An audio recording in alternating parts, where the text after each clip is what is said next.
Welcome to the Shorthand Hub channel. This is Hari Naganand Idumudi. Get ready for the dictation at the rate of 120 words per minute. Ready? 1, 2, 3, start. Gentlemen of the jury, it now becomes the duty of the court to instruct you as to the law governing this case and what I shall say to you on that subject. You must be governed by. The court presides at the trial of an action for the purpose of, among other things, determine the law in the case and advising the jury as to what the law of the case is, and also passing upon objections to evidence which may be offered in support of the issues joined, and seeing that improper evidence is excluded from the jury's consideration so that they may readily see the issues and apply the evidence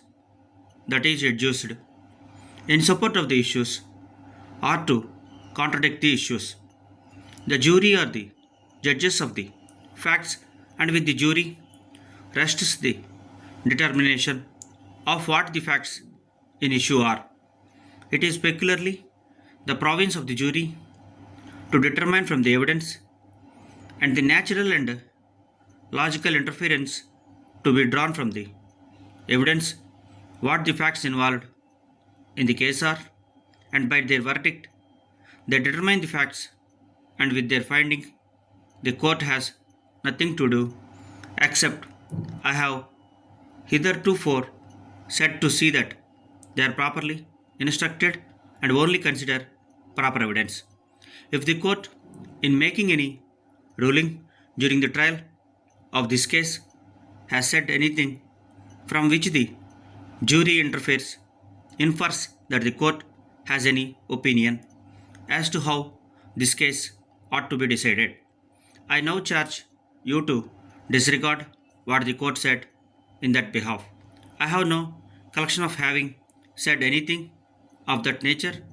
but out of an abundance of caution, I now say to you that it is your duty to exercise that independent judgment upon the evidence in the light of these instructions, and by your verdict determine what the facts in issue are. A fact is said to be in issue when it is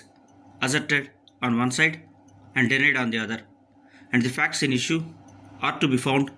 in the pleadings in the case. There is a common error which calls arguments of counsel to the jury before the close of the evidence the pleadings of counsel. That is incorrect. Those statements made by counsel to the jury in explanation of the evidence and in behalf of their respective contentions are the arguments of the counsel, while the pleadings are the written statements of the parties to the action filed in the action before it is submitted to the jury, and contain the facts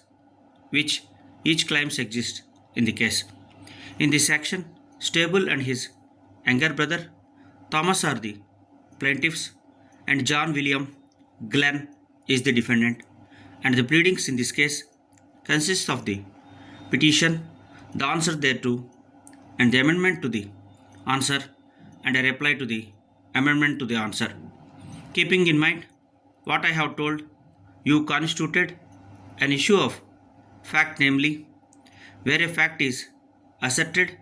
in one side and denied on the other, that there an issue is said to be joined, which the jury must determine. I now say at this point that wherever one of the parties admits an averment which the other party makes, the jury may take for the purpose of the action the admission to be true and the fact established, so that what the defendant has admitted in his answer to the petition you may take as true, namely that on the first day of May, he sold and assigned to Stable Brothers at Pittsburgh for the agreed consideration set forth in the contract. In evidence here, the 4 or 5 oil leases described in the petition, together with the wells, powerhouses, tanks, roads, tubing machinery, fixtures, and other personal property located thereon, and further that he was to have all the oil production from said leases up to June 1st last, and further that the defendant at the time he made said sale and transfer to the plaintiffs knew that there were only 20 such wells located on said premises, but all the other statements of the petition the defendant denies, and by his denial casts the burden of proof upon the plaintiffs, so that before plaintiffs would be entitled to recover anything in this action, they would have to sustain the burden of proof and make out their case by evidence to the degree of certainty that I shall hereafter refer to. You are the sole judges, gentlemen, of the credibility of the witnesses. That is to say, you are to determine